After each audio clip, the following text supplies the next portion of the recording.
All right, folks, grab a brew, sit back, and let's dive into everything that's been happening at Rangers this week, because there's plenty to unpack.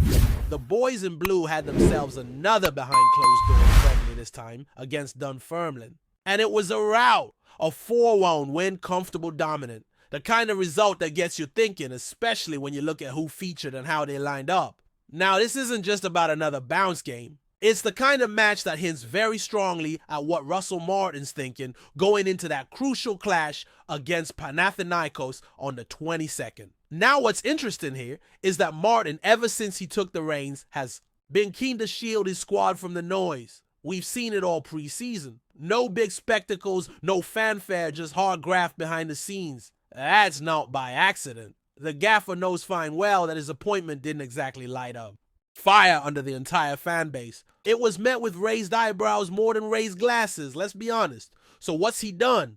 He's taken the pressure off. He's created a bubble and environment where the players can focus purely on fitness, tactics, and team cohesion. No boos, no groans, no critics in the stands. It might just be smart management. Now, this match against Dunfermline, played over at the training center in Alshinhowie, might not have been the glamorized some folk crave, but it was a proper test in its own right. Dunfermline managed now by Neil Lennon. That Neil Lennon are already up and running competitively. They've had games in the League Cup group stages, so they've got minutes in the legs, a bit of sharpness. That's not something to ignore. Still, despite all that, Rangers dispatched them with ease. 4 goals to 1 with a performance that suggests a few key players are really starting to click. Now the lineup, this is where it gets interesting, right? Because Martin himself said that this friendly would offer a clue, not the exact blueprint, but close enough, to the 11 we might see face Panathinaikos.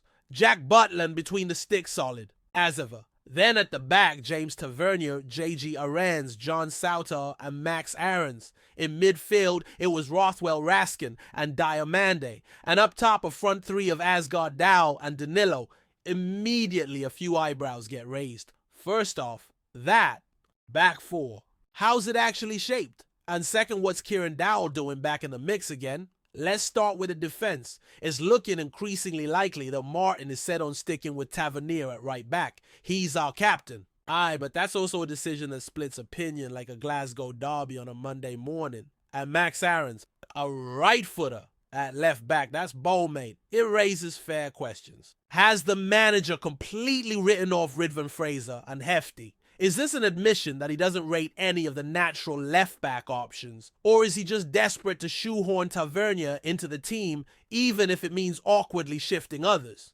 Around to fit. Now, this is where I've got to speak my truth. Max Aarons at left back, a right footer cutting inside constantly, it narrows the pitch. It's the exact opposite of what you need in Scotland, where teams will sit deep defending banks of 4 and dare you to break them down. Without natural width, without someone overlapping and stretching the back line, you just run into traffic. We've seen it before. Sterling shoved out there or others played out of position. It simply doesn't work. You need a lefty on the left, plain and simple. But here's the real rub. Keeping Tavernier in that starting 11 might be the hill Russell Martin dies on. This isn't disrespect to Tav. He's been an outstanding servant to this club. He's put up numbers that fullbacks in Scotland just don't deliver. But it's past tense now. The legs have gone, and statistically, and this isn't just gut feel, it's cold hard data. Tav's 1-on-1 defending is among the worst in the league. FBRF backs it up. He loses far too many duels, gets caught out of position, and in European matches he's even more exposed. If Martin insists on building his backline around him, we could be in for another season of teams targeting that, right? Flank over and over. Central pairing seems to be Sauter and Aarons, and I think Martin's willing to back Sauter despite the noise of potential transfers. Manny Fernandez is still raw talented, but green, and I reckon the gaffer doesn't quite trust him yet to anchor the backline. Midfield's where things start to brighten up. Raskin looks sharp. Martin's spoken about him glowingly. Last season, the lad carried the team at times. This year, with the right support around him, we might see a version of Raskin that's even better. Diamande Rothwell. They bring legs, energy, and a bit of steel. Martin's clearly building a midfield with a bit of everything. No longer just relying on one lad to do all the dirty work. And then up front, the headline, the talking point, the redemption story. Danilo, 1 goal, 3 assists. That's involvement in all 4 goals. That's not just a striker doing the basics. That's a striker running the show. I've said it time and time again, this boy can play.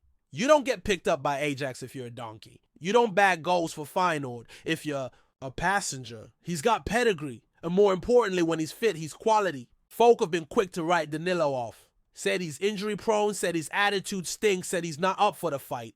But look at what's actually happened. His injuries all impact knocks. A smashed cheekbone from a collision in ACL. Off the back of a horror tackle. None of it's down to poor conditioning or laziness. And this preseason under Russell Martin, he's trained hard, played hard, and delivered. Not just scoring, he's linking plays, setting up teammates pressing high. He fits the modern striker profile. That's what Martin wants. Not just a goal poacher, but a complete forward. And Danilo ticks those boxes. Compare that to Deza. Now I'm not here to kick the lad when he's down, but facts are facts. Deserves doesn't bring the same all-round game. He's slower, less aggressive, and doesn't link up with the midfield the way Danilo does. Martin sees that. You can tell by how he's talking, how he's selecting his teams. I'm telling you now, if Danilo stays fit, he'll score over 20. Goals in the league alone. Easy. Add another 10 to 15 in cups in Europe, and you're looking at a 30-goal striker.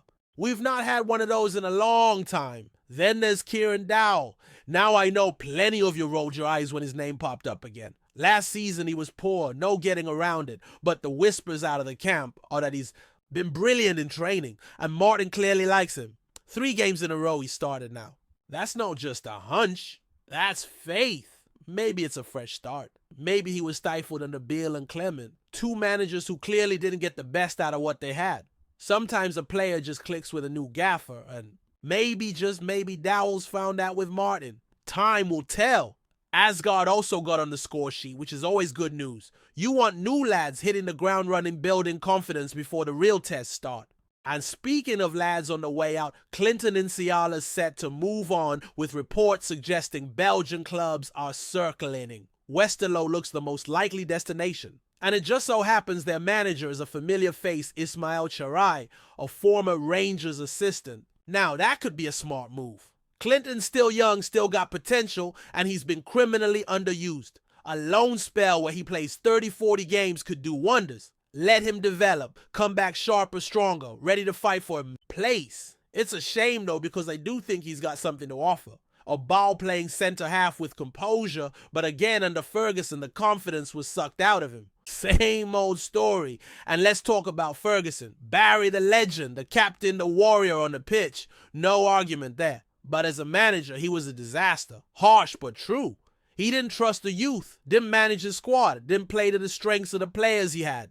Danilo's lack of chances at the end of last season wasn't down to injury. He was fit raring to go and still glued to the bench. It was mismanagement, plain and simple. And because Barry's a club legend, he got an easier ride than most. Would. But results don't lie. Now look, Danilo's up and running. The team's starting to take shape.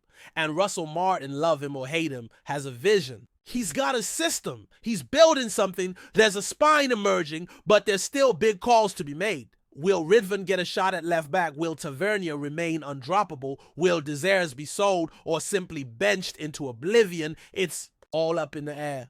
Alright, then let's keep it rolling. Because if you thought the first part had his fair share of drama, just wait till we get into what's been brewing off the pitch. Transfers, exits, surprise moves to the Premier League. And all while we're barely a week out from that massive tie against Panathinaikos.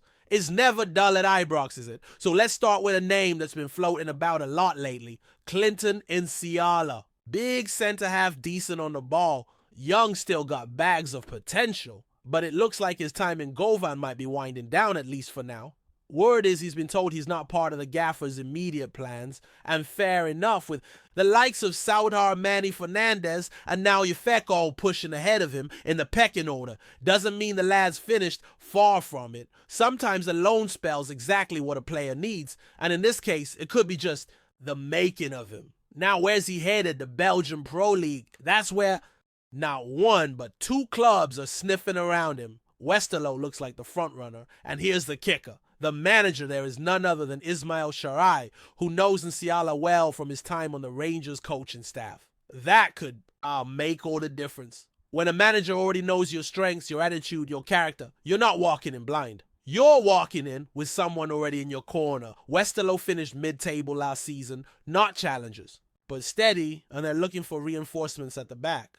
They won't be playing in Europe, but that's maybe a good thing for Clinton. Less pressure, more time on the park, more focus on developing his game. And let's not forget, this is a league that produces talent. Belgium's top flight might not be the Premier League, but it's no a mugs game either. You got Club Brugge, Genk Anderlecht, plenty of competition to test yourself against.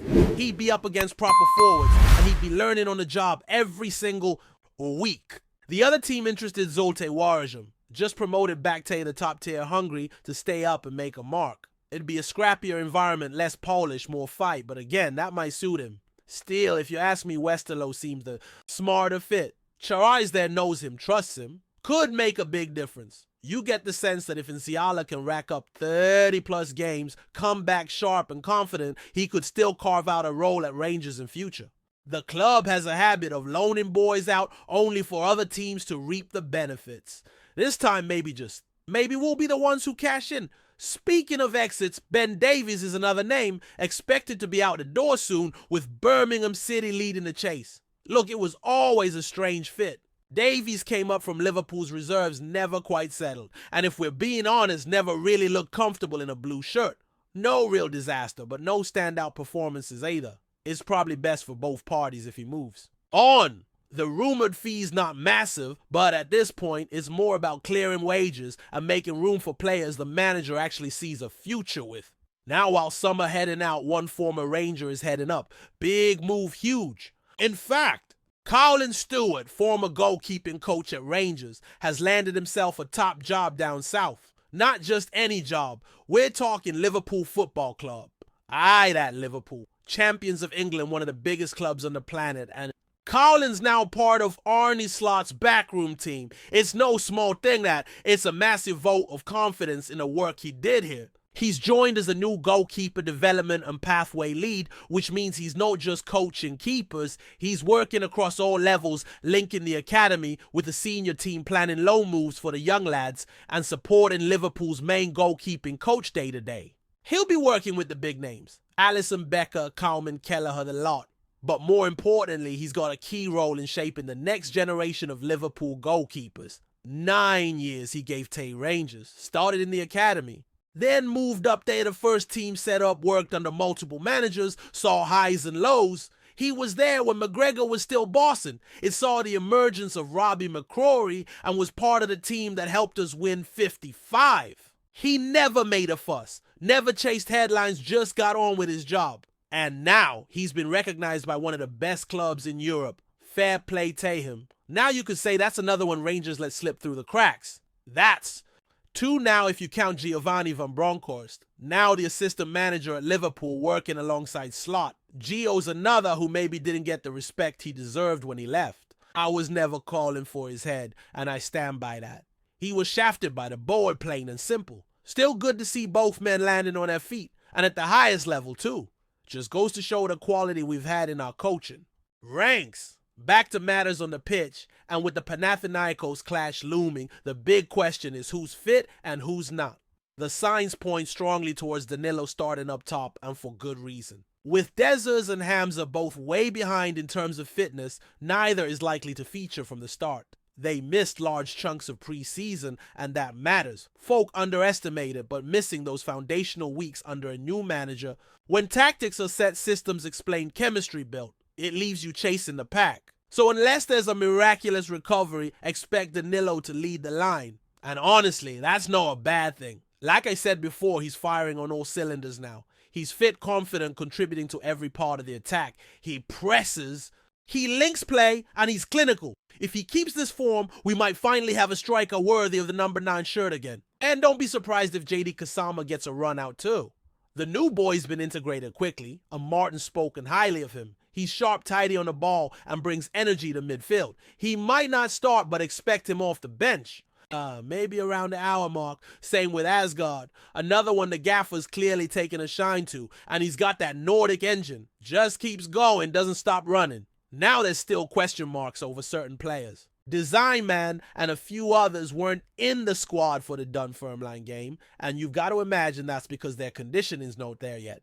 If they're not even making the bench for the friendlies, you can't expect them to be chucked straight into a European tie. It's not just about being injury-free. It's about being match-ready, tactically sharp, mentally switched on. And they're still catching up. That's one thing Martin seems to value: discipline and fitness. You don't train hard. You don't play. Simple. And honestly, after years of slack attitudes and folk coasting by on reputation, it's refreshing. This team's been rebuilt, physically, mentally, structurally, and the difference is visible already.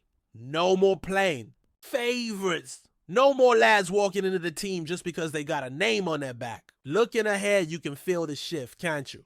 For the first time in years, Rangers feel like a modern club. No more stuck in the past. No more run like a Sunday pub side. Under Andrew Kavanagh and the current board, things are changing. Football. People making football decisions. Proper recruitment or proper backroom structure investment in performance staff sports science analysis. It's been long overdue. That's what it takes to compete at the top level. That's what it takes to build a team that doesn't just win the odd cup or nick the league every now and then, but competes year in, year out in Europe, in the Premiership, in every competition. It's not just about 11 players on a Saturday anymore. It's about the 100 folk behind the scenes pushing every day to get that extra 1%.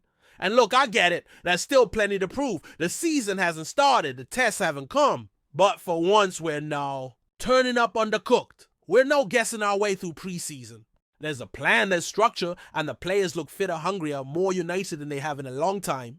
Now, all that said, the pressure's still there. Rangers don't get free passes. Russell Martin knows he's got to hit the ground running. And this game against Panathinaikos is huge. Not just for the club's European ambitions, but for momentum, for belief, for buy-in. Win that, and suddenly the doubters quiet down, the mood lifts, and the Martin era gets a proper launch pad. Lose it, though, and the same old murmurs will return. About Tav, about the defense, about selections. The margins are tight in football, especially here, especially now. But you know what? For the first time in a long while, I'm going into a big European tie feeling like we've actually done the prep. Like we've built towards this moment, not stumbled into it. And with lads like Danilo hitting form Raskin looking sharp, a Martin backing his ideas maybe, just maybe, we're on the cusp of something new. That's it for now. 1 week to go, 1 week to see if this preseason was worth it. And 1 week for these boys to prove they're ready to wear that badge with pride again. Before we continue, make sure to subscribe to our channel and turn on notifications to get all the exclusive news about Rangers FC. Don't overlook any details about your beloved team. It's crucial for Rangers FC fans. Whispers swirling around Ibrox have taken on a life of their own this week, as talk intensifies that none other than Todd Boehly, the high-profile American businessman and current Chelsea owner, could be setting his sights on a shock acquisition of Rangers Football Club. While nothing has been confirmed, murmurs from inside football corridors suggest Boehly's representatives have made quiet inquiries about the Glasgow Giants. It's the kind of talk that's hard to ignore, especially given Boehly's recent moves in English football, where his consortium acquired Chelsea for a staggering $4.25 billion in 2022. With his growing interest in multi-club ownership models, it's not unthinkable he could be exploring Scottish football as his next frontier. Speculation grew after sightings of what some claim were Boehly's advisors in Glasgow last month. Though no formal discussions have been made public, the possibility alone has sent tongues wagging across Scottish football. Could Rangers be about to join the growing list of clubs under US ownership? Could Boehly be eyeing the Light Blues as part of a broader European football strategy? From a financial standpoint, it makes some sense. Rangers remain one of the most iconic names in football, with a massive global fan base, a storied history, and participation in European competitions. For a savvy investor like Boehly, the brand potential alone could be too tempting to resist. But questions remain. Would the Rangers board be open to selling? And how would supporters react to the idea of a foreign billionaire taking the reins? While nothing concrete has emerged, the rumor mill shows no sign of slowing. For now, it's all just talk. But in football, where there's smoke, there's often fire. One thing's certain, all eyes will be on Ibrox in the coming weeks. Greetings, fans. Make sure to hit that like button and subscribe to the channel, as it's greatly appreciated by Rangers FC. And don't forget to share your thoughts on the news in the comments section below. Until the next video, stay tuned.